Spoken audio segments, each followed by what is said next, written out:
حضرت امیر محمد اکرم آوان مدظلہ العالی دارل عرفان منارہ ضلع چکوال میں سالہ سال سے قرآن و حدیث کے اوپر خطابات کر رہے ہیں اور سلسلہ نقشبندیہ اویسیہ کے مطابق لوگوں کو ذکر الہی کی تربیت دے رہے ہیں۔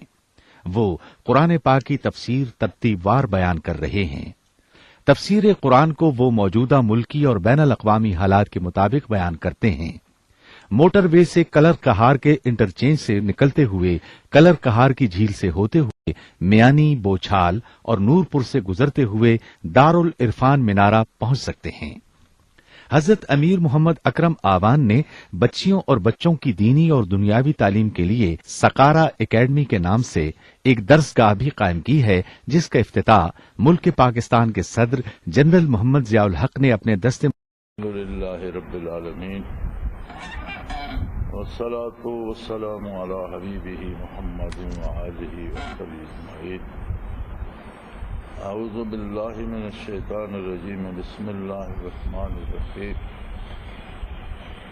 ومن اظلم ممن منع مساجد اللہ ان یذکر فیہا اسمہ وسعی فی خرابہا اولئک ما کان لہم ان یدخلوہا الا خائفین لہم فی الدنیا خزی ولہم فی الآخرۃ عذاب عظیم۔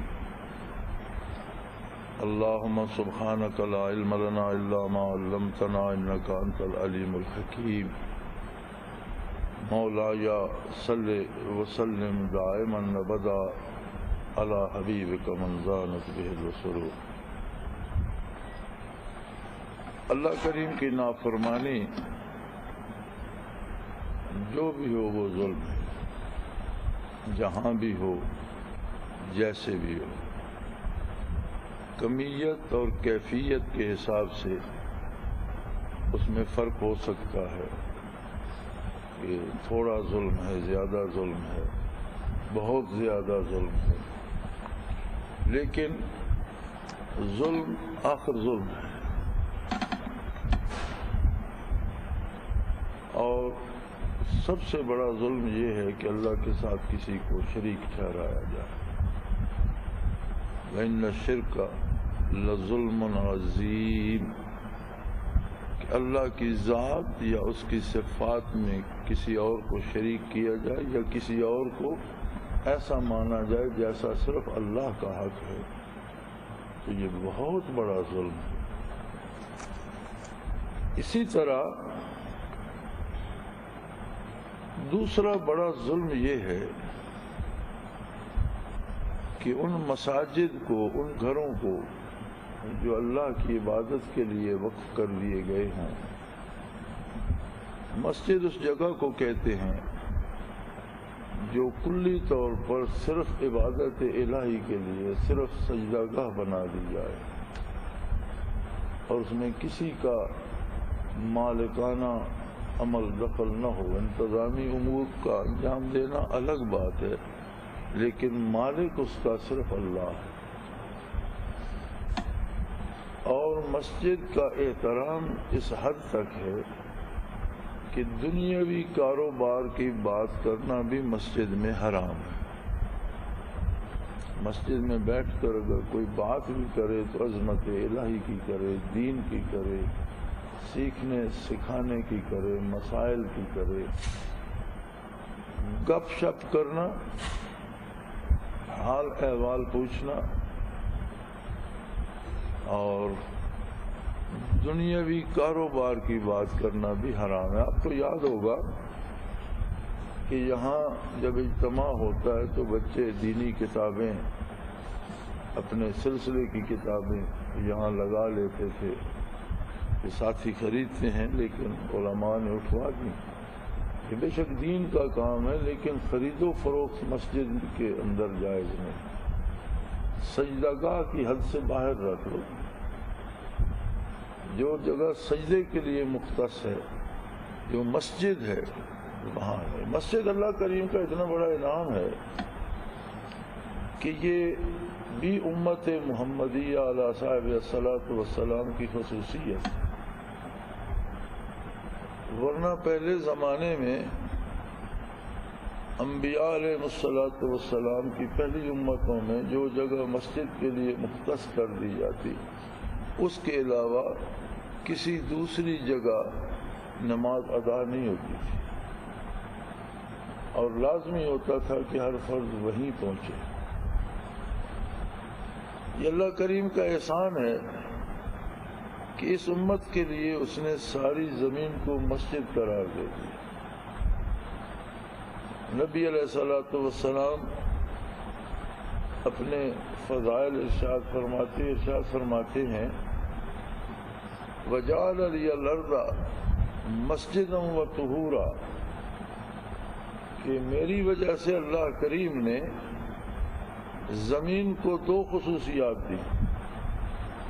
ایک تو ساری زمین کو مسجد قرار دے دی کہ جہاں وقت ہو جائے کوئی سجدہ کرے وہی مسجد ہے، اس وقتی طور پر اس کے لیے وہی مسجد ہے اور اس کا سجدہ قبول ہے، ساری زمین مسجد ہے۔ اور دوسری خصوصیت جو میرا قدم مبارک زمین پر پڑنے سے مٹی کو نصیب ہوئی وہ یہ ہوئی کہ مٹی کو پاک کرنے والا بنا دیا۔ اب گھی کتنا قیمتی ہے اور پانی کتنی عام شے ہے، لیکن اگر ناپاک ہو گئے ہاتھ آپ گھی سے دھوتے رہے تو پاک نہیں ہوں گے۔ ضرورت قیمت کی نہیں ہے، ضرورت صفائی کی ہے۔ کسی تیل سے دھوتے رہیں، گھی سے دھوتے رہیں، شہد سے دھوتے رہیں تو وہ گھی وہ شہد ناپاک ہو جائے گا، ہاتھ پاک نہیں ہوں گے۔ پانی سے دھوئیں گے تو پاک ہو جائیں گے۔ یہ خصوصیت تھی پانی میں کہ وہ طہارت دیتا تھا اور صفائی کر دیتا تھا اور غلاظت کو لے جاتا تھا۔ فرمایا اللہ نے میری وجہ سے یہ خصوصیت مٹی کو دی، اور پھر مزید فرمایا صلی اللہ علیہ وآلہ وسلم نے کہ پانی جلد کو پاک کرتا ہے، لیکن کسی وجہ سے پانی میسر نہ ہو اور مٹی سے تیمم کیا جائے تو ہڈیاں اور ہڈیوں کا گودا تک پاک ہو جاتا ہے۔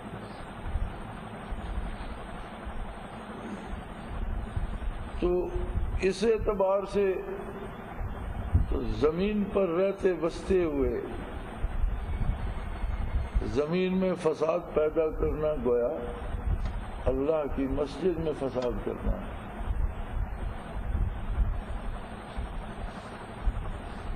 پھر جو ٹکڑے اس روئے زمین پر سجدہ گاہ کے لیے مخصوص کر دیے جاتے ہیں ان مساجد کو غیر آباد کرنا یا وہاں عبادات کے لیے رکاوٹ ڈالنا یا اس میں قتل و غارت کرنا یا لوگوں کی توہین کرنا یا فساد کرنا، فرمایا اس سے بڑا ظالم کون ہوگا؟ ومن اظلم، اس سے بڑا ظالم کون ہوگا؟ یعنی یہ بہت بڑا ظالم ہے ایسا شخص جو منع کرتا ہے اللہ کی مسجد کو کہ اس میں اللہ کا ذکر نہ کیا جائے۔ جیسے مشرکین مکہ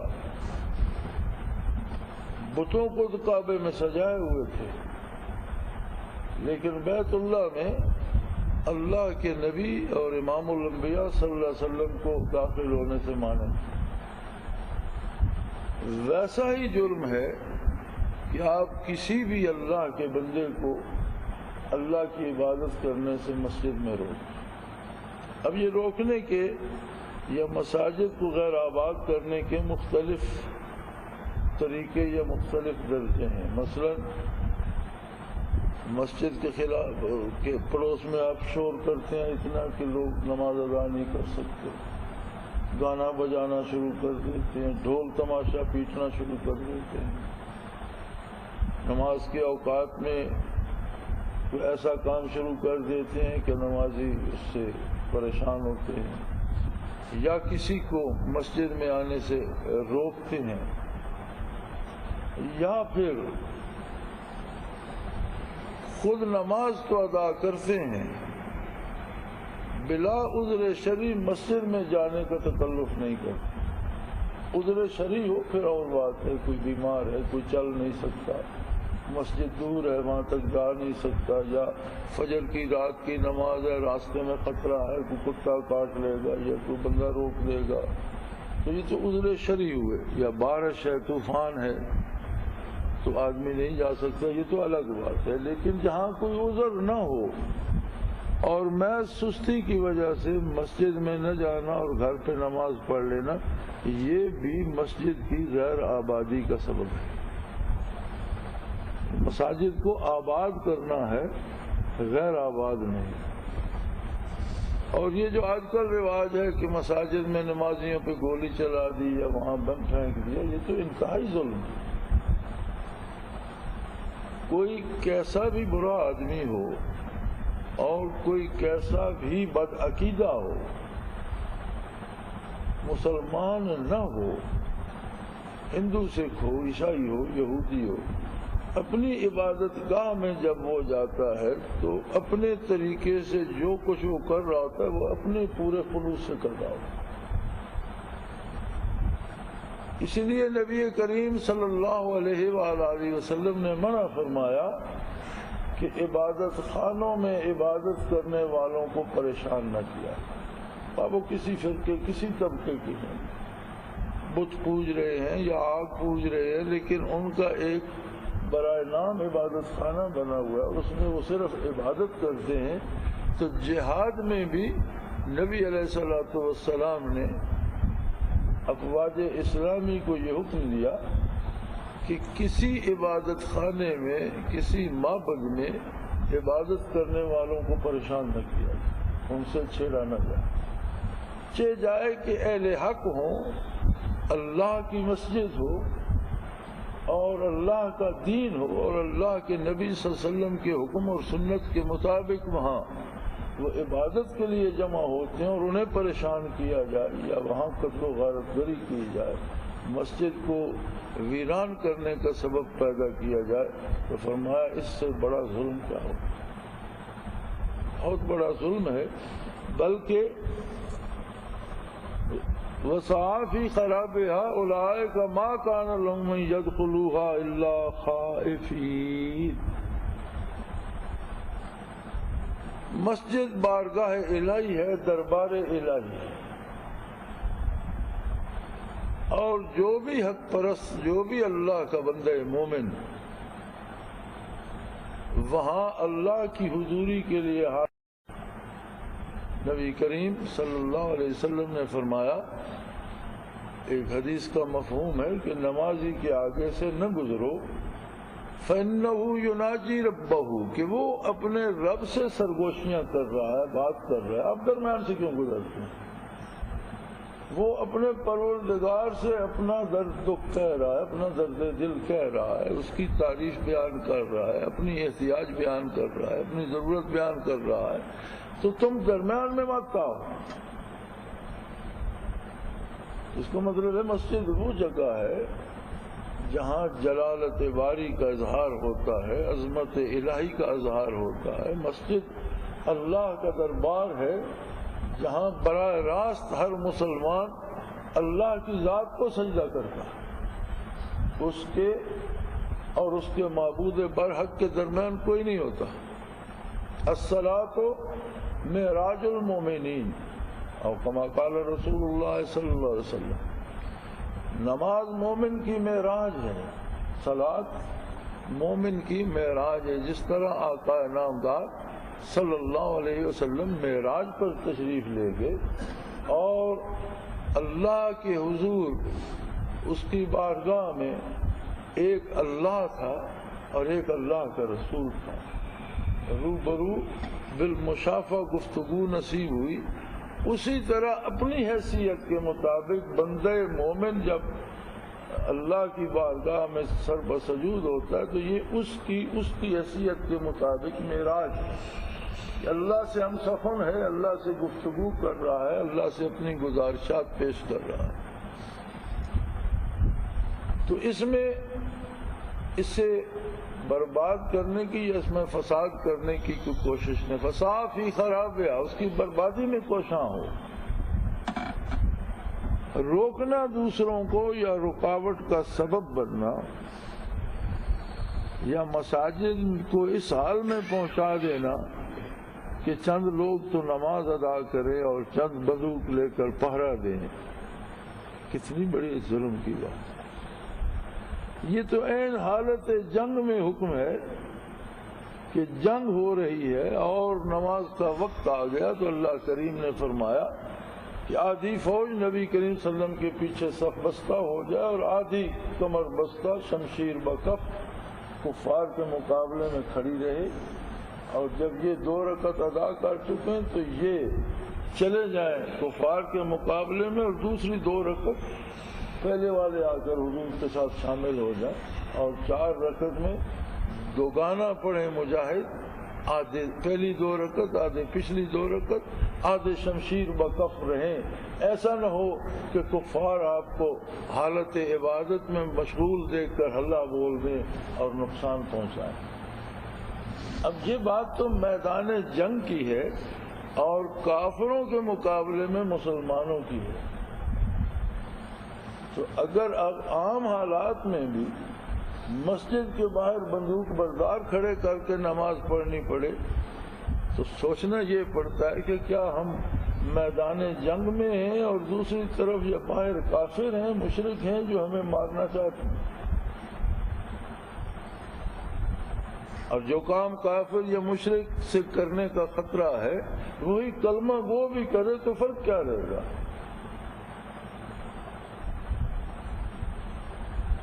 اور پھر اس کو جمع مردی سمجھنا اور اس کو جہاد کا نام دینا کیسے عجیب بات، سمجھ میں آنے والی بات نہیں ہے کہ پھر اس کو بھی ہم جہاد بھی سمجھیں، کار ثواب بھی سمجھیں۔ تو یہ تو دین کے ساتھ مذاق ہے جو ایک الگ جرم ہے، مساجد کی ویرانی ایک الگ جرم ہے، اور اس جرم کو ثواب سمجھنا یہ تو دین کا مذاق اڑانے والی بات۔ فرمایا مسجد کا تو حق یہ ہے کہ کوئی بڑے سے بڑا خان بھی آئے تو ان يدخلوها الا خائفین، مسجد میں داخل ہو تو لرزاں و ترساں کہ میں اس بے نیاز اور اس رب ذوالجلال اور اس رب کریم کی بارگاہ میں حاضری دینے کے لیے جا رہا ہوں، اس کے روبرو جا رہا ہوں جو نہ صرف میرا حلیہ دیکھ رہا ہے، میرا لباس دیکھ رہا ہے، بلکہ میرے دل کی ایک ایک دھڑکن سے واقف ہے، میری سوچ اور فکر کے ایک ایک گوشہ اس پہ عیاں ہے، میرے باطن کی ایک ایک کیفیت اس کے سامنے ہے، اور میں اس کے حضور اپنی گزارشات پیش کرنے جا رہا ہوں، میں اس کی ملاقات کو جا رہا ہوں، میں اس کے سامنے کھڑا ہونے لگا ہوں، تو عظمت الہی سے انہیں لرزاں و ترساں مسجد میں داخل ہونا چاہیے، نہ کہ گپ شپ کرتے بے دھیانی سے اور بے خوفی سے یا بیٹھ کر دنیا کی باتیں شروع کر دیں، یا اگر آپ زیادہ نہیں بیٹھ سکتے تو جتنی دیر مسجد میں اللہ اللہ کرے، یا جلدی ہے تو آرام سے نماز ادا کرے اور باہر چلے جائیں، اپنا کام کاج کریں، کون روکتا ہے؟ مسجد میں بیٹھ کر باتیں نہ کریں، دنیا کی بات نہ کریں، اور مسجد کی عظمت کا خیال رکھیں۔ شرعاً ایک دفعہ جب ایک قطع زمین مسجد کے لیے مختص ہو جاتا ہے تو وہ تحت الثری سے لے کر عرش اولا تک مسجد ہوتی ہے اور ہمیشہ کے لیے ہوتی ہے، قیامت تک کے لیے ہوتی ہے، کوئی مسلمان اسے تبدیل نہیں کر سکتا۔ کفار کے قبضے میں ملک چلے گئے، انہوں نے تباہ کر دی، اس کے ذمہ دار وہ ہیں، لیکن اگر مسلمان کا اختیار اس پہ واپس آئے تو پھر اس پہ فرض ہو جاتا ہے کہ مسجد کو مسجد کی تعمیر کر کے اسے پھر سے بحال کر۔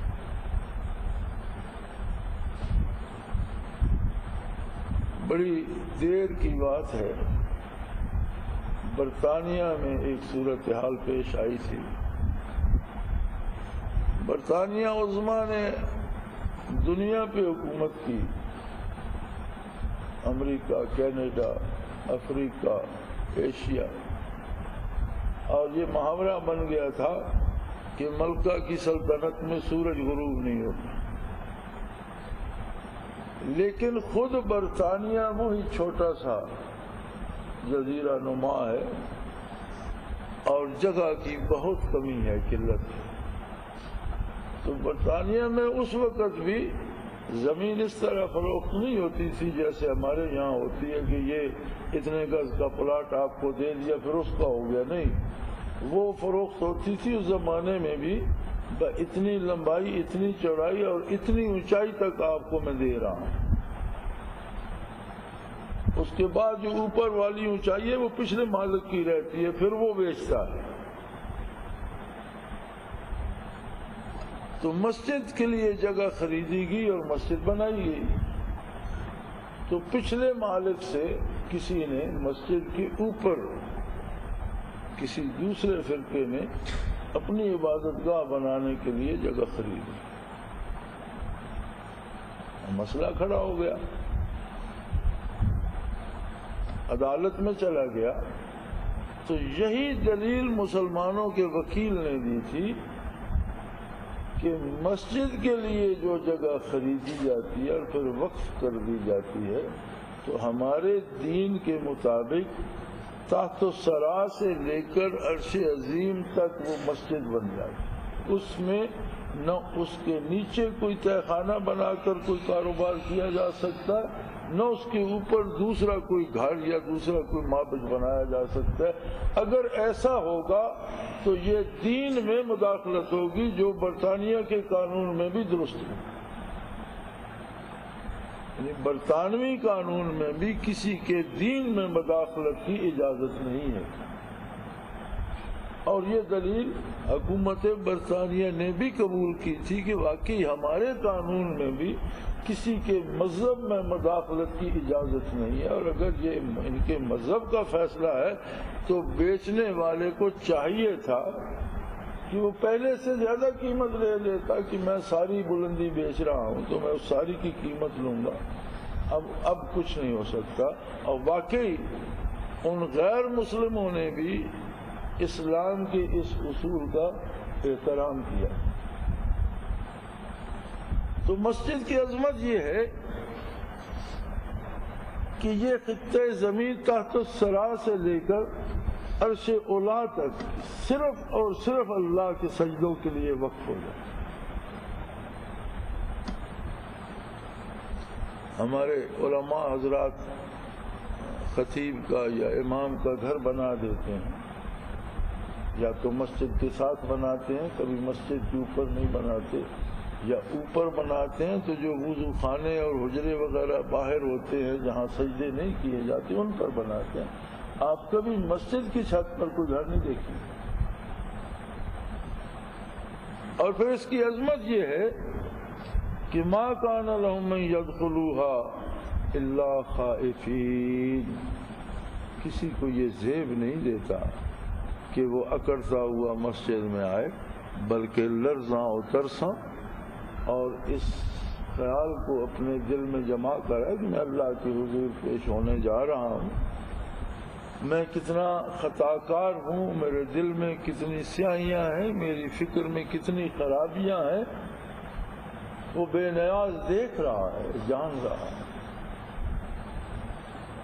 آپ کسی ایسے آدمی کے سامنے جائیں جو آپ کی کسی خطا سے واقف ہو، ہم نے کوئی چوری کی، ہم نے کوئی غلطی کی، کسی دوسرے نے دیکھ لی، ہم زندگی بھر اس کی منت سماجت کرتے رہتے ہیں کہ میرے بھائی میرا پردہ، میری آبرو رکھنا۔ اس کے سامنے جاتے ہیں ہم گھبراتے ہیں کہ سامنا نہ ہی ہو تو بہتر ہے، اور اس بے نیاز کے حضور جس کی نظر میں ہماری ساری خطائیں موجود ہیں، ہماری ساری لفظیں موجود ہیں، ہم کس طرح بے خطر ہو کر اور دندناتے ہوئے جائیں؟ فرمایا لرزاں اور ترساں داخل ہو۔ اور اگر ایسا نہیں ہے، مسجد میں فساد کرتا ہے، مسجد میں روکتا ہے یاد الہی کو، ذکر الہی کو، اللہ کی عبادت کو، صلاۃ کو، قیام و سجود کو، یا مسجد میں دندناتا ہوا آتا ہے اور نمازیوں کو پریشان کرتا ہے، تو جو بھی طریقے مسجد کی خرابی کے ہیں ان میں سے جو کرتا ہے، اللہ فرماتے ہیں لہم فی الدنیا خزی ولہم فی الآخرۃ عذاب عظیم، ایسے لوگ دنیا میں بھی ہمیشہ ذلیل و رسوا ہو کر رہے، دنیا میں بھی کبھی انہیں چین و سکون نصیب نہیں ہوتا، ذلت و رسوائی ان کا مقدر بن جاتی ہے، اور بعد موت آخرت میں ان کے لیے بہت بڑا عذاب ہے۔ وَلِلَّهِ الْمَشْرِقُ وَالْمَغْرِبُ، یوں تو ساری کائنات اللہ کی ہے، مشرق بھی اس کا ہے، مغرب بھی اس کا ہے، فَأَيْنَمَا تُوَلُّوا فَثَمَّ وَجْهُ اللَّهِ، تم کسی طرف بھی رخ کر لو تم اللہ کے روبرو ہو۔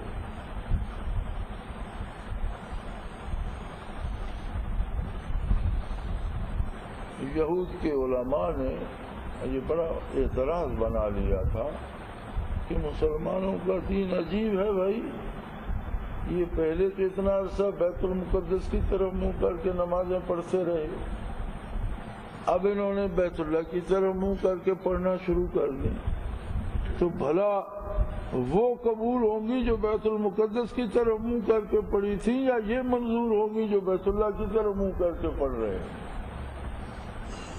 اللہ کریم نے فرمایا کہ تمام سمتیں میری اپنی ہیں اور میں ہر جگہ موجود ہوں، یہ تو میرے حکم کی پابندی ہے، میں نے حکم دیا بیت المقدس کو قبلہ بناؤ، انہوں نے بیت المقدس کو بنایا، میں نے حکم دیا میرے نبی کو پسند ہے کہ بیت اللہ کو قبلہ بنایا جائے، تو میں نے حکم دیا کہ بیت اللہ کو قبلہ بنایا، اور اگر قبلہ مقرر نہ بھی کیا جاتا، حکم دے دیا جاتا کہ جہاں ہو جس طرف منہ ہے نماز ادا کرو، تو تمہیں کیا اعتراض ہے؟ کہ اللہ تو ہر جگہ موجود ہے۔ یہ تو اسلام پاکیزگی، طہارت، نیکی کے ساتھ ایک تنظیم بھی ہے، اس نے اپنے اس محبت تجلیات کو قبلہ مقرر کر کے روئے بھر کے مسلمانوں میں یکجہتی مقرر کر دی کہ وقت صلاۃ سب کا منہ ایک قبلے کی طرف۔ اگر یہ حکم نہ ہوتا تو ایک گاؤں میں یا ایک جگہ میں یا ایک زمین پر ایک ادھر منہ کر کے نماز پڑھ رہا ہوتا، ایک ادھر منہ کر کے پڑھ رہا ہوتا، ایک ادھر منہ کر کے پڑھ رہا ہوتا، کسی کا منہ ادھر ہوتا، کسی کا منہ ادھر ہوتا۔ اب بیت اللہ شریف میں چونکہ قبلہ رخ ہو کر نماز پڑھنے کا حکم ہے، تو جو مغرب کی طرف ہوتے ہیں ان کا منہ مشرق کو ہوتا ہے، جو مشرق کی طرف ہوتے ہیں ان کا مغرب کو ہوتا ہے، جو جنوب کی طرف ہوتے ہیں ان کا شمال کو ہوتا ہے، جو شمال کی طرف ہوتے ہیں ان کا جنوب کو ہوتا ہے، اس لیے کہ اللہ نے اس گھر کو، اس محبت تجلیات کو قبلہ مقرر کر دیا، اور اس کے حکم کی تعمیل ضروری ہے، وہاں جا کر سمتوں کا فرق تو ختم ہو جاتا ہے۔ تو روئے زمین پر بھی اگر کہیں کسی کو قبلے کا پتہ نہیں ہے، سمجھ نہیں آ رہی، جنگل ہے، صحرا ہے، ویرانہ ہے، سورج ہے تو سورج سے اندازہ مشرق مغرب کا کر لے گا، رات ہو گئی تو ستاروں سے کر لے گا، لیکن اگر سورج بھی ہے، بادل ہے، سورج کی سمجھ نہیں آتی، یا رات ہے، ستاروں کی سمجھ نہیں آتی، تو فرمایا کہ جدھر تمہارا دل مانتا ہے ادھر قبلہ ہے، ادھر منہ کر لو، تو خواہ قبلہ تمہاری پشت پر بھی ہو میں تمہارا سجدہ قبول کروں گا۔ فَإِنَّمَا تُوَلُّوا فَثَمَّ وَجْهُ اللَّهِ، ہاں کوشش کرو اس حکم کی تعمیل کرنے کی، لیکن جہاں جدھر منہ کر لو۔ تو فرمایا تمہارا یہ اعتراض تو انتہائی بودا ہے کہ بیت المقدس کی طرف منہ کر کے نمازیں پڑھی، جو اللہ کا حکم تھا وہ بھی مقبول ہے، اور بیت اللہ کی طرف رخ پھیرا تو اللہ کا حکم تھا وہ بھی مقبول ہے۔ تو جہاں اسلام میں ایمان و اخلاق سے لے کر ظاہری پاکیزگی تک ایک شرط ہے، وہاں ایک بنیادی شرط تنظیم بھی ہے، اور اس تنظیم میں بے شمار عجیب و غریب برکات ہیں. مثلا حضور صلی اللہ علیہ وسلم نے فرمایا نماز جو ہے جماعت کی وہ بہت بہتر ہے اکیلی نماز سے. ہوتا کیا ہے، ہم یہاں نماز کے لیے جمع ہوئے، 50 ہیں، 60 ہیں، 20 ہیں، 10 ہیں، 100 ہیں، 1000 ہیں. ہر آدمی کا ایک خاص تعلق رب سے ہوتا ہے جسے رب جانتا ہے، بندے کو خود بھی نہیں پتا. مثلا جس قدر علوم اللہ نے اپنی مخلوق کو دیے، ان کو سب کو بھی جمع کر لیا جائے تو نبی کریم صلی اللہ علیہ وسلم کے علوم جو اللہ نے عطا فرمائے اس سے کہیں زیادہ. اس کے باوجود جو اللہ کا ذاتی تعلق بندے سے اللہ اسے اتنا خفیہ رکھتا ہے کہ وہ اپنے انبیاء پر بھی واضح نہیں کرتا، اپنے ساتھ رکھتا. یہ میرا اور اس کا تعلق. دلیل اس کی یہ ہے کہ بعض لوگوں کے بارے اللہ نے نبی علیہ الصلوۃ والسلام کو اطلاع دی کہ یہ جو لوگ ہیں آپ ان کو تبلیغ کریں یا نہ کریں ان کے لیے برابر ہے. سواء علیہم انذرتم ام لم تنذرہم لا یؤمنون. وہ جو خفیہ میرا اور ان کا تعلق ہے وہ ٹوٹ چکا ہے. اب میں ان کو واپس اپنی بارگاہ میں گھسنے نہیں دوں گا. اتنا بگاڑ پیدا ہو چکا ہے ان کے تعلقات میں کہ انہیں اب توبہ کی توفیق نہیں ہوگی. آپ انہیں تبلیغ کریں یا نہ کریں. تو یہ بتانا اسی لیے ضروری تھا نا کہ حضور اکرم صلی اللہ علیہ وسلم محنت فرما رہے تھے، آپ کو اس بات سے باخبر نہیں، اللہ نے بتا دی. تو ایک تعلق ہر بندے کا رب العالمین سے ایسا جو فرشتوں سے بھی خفیہ ہے، جو انبیاء سے خفیہ ہے. اب 50 لوگ جمع ہوتے ہیں عبادت کے لیے، تو جب وہ اب جیسے ہم بیٹھے ہیں تو بھی ایک رابطہ میرا اللہ سے اپنا ہے، مولانا کا اپنا ہے، آپ کا اپنا ہے، دوسرے بھائی کا اپنا. جب ہم صف بستہ ہوں گے تو ہر بندے پر وہ برکات نازل ہوں گی، وہ انوارات نازل ہوں گے جیسا اس کا تعلق ہے. تو گویا 50 بندے جمع ہو گئے تو 50 قسم کی رحمتوں کا نزول شروع ہو گئے.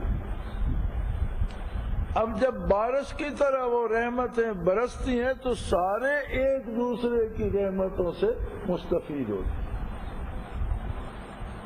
باجماعت نماز کی جو فضیلت ہے، بے شمار حکمتیں ہیں، بے شمار ایک فضیلت یہ بھی ہے کہ جب آپ صف بستہ ہوتے ہیں اور اللہ اکبر کر کے اللہ کے حضور پیش ہو جاتے ہیں تو چونکہ ہر بندے کا ایک ذاتی تعلق ہے، اس نسبت سے اس پر انوارات مختلف رنگوں کے، برکات مختلف قسم کی، رحمتیں مختلف، جیسا اس کا تعلق ہے ویسی رحمتیں، جیسا دوسرے کا تعلق ہے ویسی برکتیں، جیسا تیسرے کا.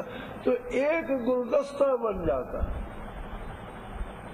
روشنیوں کا ایک فوارہ بن جاتا ہے اور اس ایک دوسرے کی برکتوں سے سارے مستفید ہوتے ہیں. ورنہ تو یہاں ایک دفعہ ایک مولانا تھے، انہیں بڑا ایک طرح کا توحید کا حیضہ ہوا ہوتا تھا. اور یہ ایک بیماری بھی ہے، ایک بندہ اپنے آپ کو مواحد سمجھ لیتا ہے، باقی سارے مسلمانوں کو مشرک کہہ دیتا ہے. یہ بڑی زیادتی کی بات ہے. آدمیوں سے غلطیاں بھی ہوتی ہیں، ان کے عقائد میں کمزوریاں بھی ہوتی ہیں، لیکن عالم کو چاہیے کہ ان سے محبت کرے، پیار کرے اور انہیں محبت سے سمجھائے کہ یہ اللہ کا بندہ ہے، اللہ کی طلب میں لگا ہوا ہے، اللہ کا کلمہ پڑھتا ہے، اللہ کے نبی کا کلمہ پڑھتا ہے، عبادت کی بھی کوشش کرتا ہے، اور اس بیچارے کو یہ تھوڑی سی غلطی لگی ہوئی ہے تو میں اس کی مدد کروں، اس کی اصلاح کروں، تو اصلاح ہو جاتی ہے. لیکن جب ہم جو اپنے آپ کو عالم فاضل سمجھ بیٹھتے ہیں، ہم دوسرے کو فتح کرنا چاہتے ہیں کہ تم غلط ہو میں صحیح ہوں، تمہیں میری ماننی چاہیے. وہ اگلا غلط بھی ہو تو کہتے ہیں تم غلط ہو میں غلط ہوں. تو یہ اختلافات بڑھتے ہیں. تو طریقہ کار یہ ہے کہ ہر بندے کو اللہ کا بندہ سمجھو. خدا نخواستہ وہ کافر بھی ہے تو بھی آپ کی ہمدردی کا مستحق ہے. کفر سے نفرت کریں لیکن اس بندے سے نہیں. کوشش کریں کہ وہ کفر سے بچ جائے. یہ تب ہوگا جب آپ اس سے محبت کریں گے. آپ چاہیں گے کہ اللہ اسے بچا دے. تو فرمایا وَلِلَّهِ الْمَشْرِقُ وَالْمَغْرِبُ. مشرق مغرب سب اس کے اپنے ہیں. ایک دفعہ یہاں وہ میں مولانا کی بات کر رہا تھا, وہ بات پر دوسرے کو مشرق کہہ دیتے تھے. ایک دن مجھے بھی انہوں نے زبردستی پکڑ لیا, اس موضوع پہ بات شروع کر دی. تو میں نے ان پہ سوال کر دیا کہ مولانا مجھے تو یہ جو سارے کلمہ گو ہیں یہ لگتا ہے ساری شرک کرتے ہیں. کہنے لگے لا حول ولا قوت, کیسے کرتے ہیں؟ میں نے کہا بھائی بیت اللہ کو سجدہ کرتے ہو تو پتھروں کا بنا ہوا ایک کمرہ ہے. تو اگر کافر پتھر کو گھڑ کر پوجتا ہے, کوئی اس کی جانور کی یا انسان کی شکل بنا کر پوجتا ہے, آپ بغیر طرح سے خرا سے پوجے جا رہے ہیں, آپ مسلمان ہیں, وہ مشرک ہے. تو کچھ بننا پڑا کیونکہ عالم تو تھے نہیں, گھبرا گئے. کسی مولوی سے پوچھیں گے, میں کہ مولویوں کو یہ کام کرنے دو, آپ یہ چھوڑ دو. وہی پتھر بیت اللہ کے آپ اکھیڑ کے لے جائیں, کہیں اور جا کر انہی کا کمرہ بنا دیں, تو کیا وہ قبلہ بن جائے گا؟ کوئی مسلمان اسے سجدہ کرے گا؟ نہیں. وہ پتھروں کو ہم سجدہ نہیں کرتے, ہم ان تجلیات کو سجدہ کرتے ہیں جو ذات الہی کی اللہ نے بتا دیا کہ یہ میری تجلیات کا محبت ہے, نزول ہوتا ہے یہاں, اسے قبلہ مان کر مجھے سجدہ کر. اور ایک روئے زمین پر مسلمانوں کی تنظیم بن گئی, یک رنگی آ گئی, یک رخ ہو گئے, یک روح ہو گئے. اسلام میں تنظیم کو بھی اولیت حاصل ہے, ڈسپلن سب سے مقدم ہے اسلام میں. تو ورنہ تو وَلِلَّهِ الْمَشْرِقُ وَالْمَغْرِبُ, مشارق و مغارب سب اللہ کے ہیں. فَإِنَّمَا تُوَلُّوا فَثَمَّ وَجْهُ اللَّهِ. آپ جدھر پھرتے ہو, جدھر رخ کرتے ہو, وہیں اللہ کا حضور ہے. ان اللہ واسع علیم. اللہ بہت واسع ہے, کائنات مختصر ہے اس کی ذات کی وسعتوں کے ساتھ, اور وہ باخبر ہے ہر بات سے, ہر چیز سے, ہر وقت. اس لیے کسی کے سجدے ضائع نہیں جاتے جو وہ خلوص سے کرے اور اس کے حکم اور اس کے نبی کی سنت کے مطابق کرے. تو یہ فضول اعتراضات, ایک ہمارا رویہ یہ بھی ہے, کوئی نیا بندہ جو پہلے نماز نہیں پڑھتا مسجد میں آ جائے, ہم اسے اتنا پریشان کرتے ہیں, تمہیں تو منہ دھونے کا پتہ نہیں ہے, تمہارا تو ایک پانچا اونچا ہے ایک نیچا ہے, تمہارے تو بال نہیں سی صحیح کٹے ہوئے, تم نے اس طرح کس طرح پاؤں رکھا, ایسے کیسے احتیاط بیٹھ گئے. اس کو اتنا ہم گھبرا دیتے ہیں, کہتے یار آج تو آگے پھر نہیں آؤں گا. ایک مصیبت میں پڑ گئے, بجائے اس کے کہ اس سے ہمدردی کی جائے, اس سے پیار کیا جائے, اسے سمجھایا جائے. اور کچھ نہیں ہوگا تو جوتا نیا ہے تو باہر سے وہ لے جائے.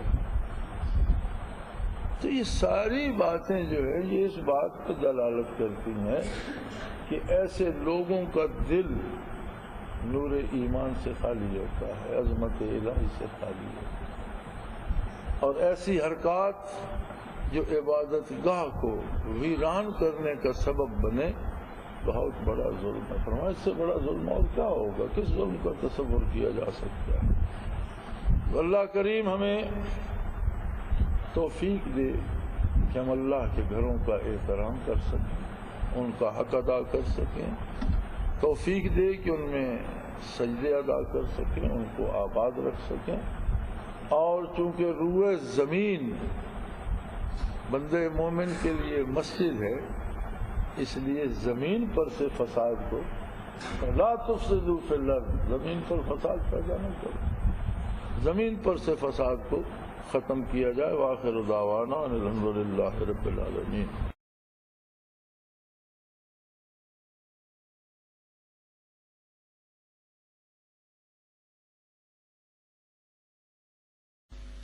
وہ تمام احباب جو اسلام کی طلب رکھتے ہیں ان سے گزارش ہے کہ دارالعرفان منارہ ضلع چکوال میں امیر محمد اکرم آوان صاحب کے خطابات سے مستفید ہوں. وہ ہر جمعے کو نماز سے پہلے بیان فرماتے ہیں. ہر ماہ کی پہلی اتوار کو ماہانہ اجتماع ہوتا ہے جس میں آپ خصوصی خطاب فرماتے ہیں اور پاکستان کے چاروں صوبوں سے احباب اس اجتماع میں شرکت کرتے ہیں. اس کے علاوہ یہاں سال میں 2 مرکزی اجتماعات بھی ہوتے ہیں.